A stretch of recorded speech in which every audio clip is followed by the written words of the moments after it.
In the shadow of military actions and high-profile battles of World War II, one of the largest and most secretive operations of the Nazi regime, Operation Greta, was hidden.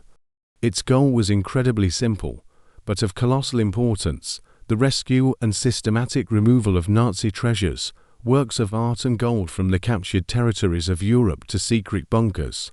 These hiding places, located deep in the Alps, were to become a safe haven for the valuables of the Third Reich in the event of defeat in the war. From the first months of World War II, the leaders of the Third Reich realized that control over the occupied lands was not only a matter of military operations and politics.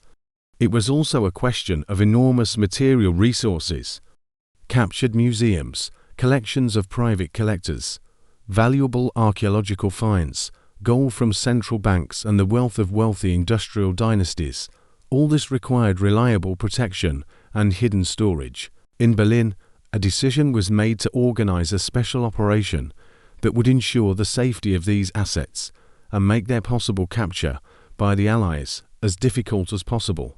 Operation Greta was coordinated by Hitler's personal confidant, Reichsführer SS Heinrich Himmler, who ordered the formation of a special unit of experts, military personnel, and Secret Service officers.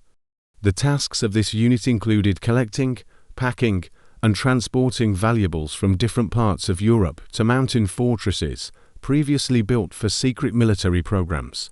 Among such objects, a special place was occupied by bunkers in the Salzburg and Obersalzberg areas and hidden complexes in the Berchtesgaden area. The operation was distinguished by high secrecy and the use of the best engineering and logistical resources. The valuables were packed in specially made wooden boxes with inscriptions that did not reveal the contents. Convoys of cars, trains, and even air deliveries using military transport aircraft were used for transportation. All this was accompanied by strict security measures and the protection of armed SS units.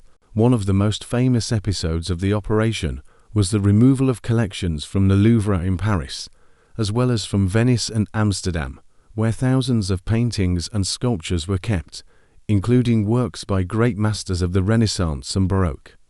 Particular attention was paid to the removal of gold and precious metals from the national banks of Poland, Czechoslovakia, and France, which provided the military budget of the Third Reich. It was planned that, after the end of the war, these hiding places would serve as the basis for restoring the power of the Nazis, or at least allow preserving the financial base for leaders who would be able to hide and continue the fight.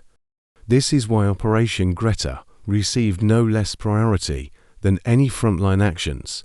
However, despite its scale and complexity, the operation faced serious problems. The increasing bombing of the Allies and the advance of the Red Army accelerated the evacuation. Some of the valuables were lost or looted by local residents, and some were destroyed during the fighting.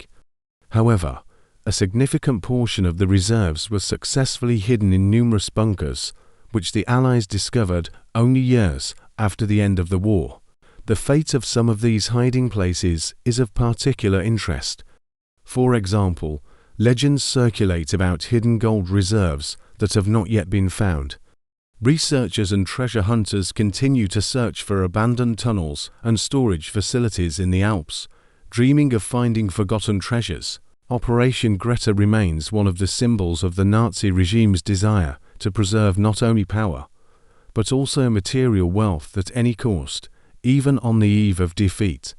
Studying it helps to better understand not only the military history of World War II, but also the mechanisms of the totalitarian regime, for which money and art were the most important elements of the survival strategy.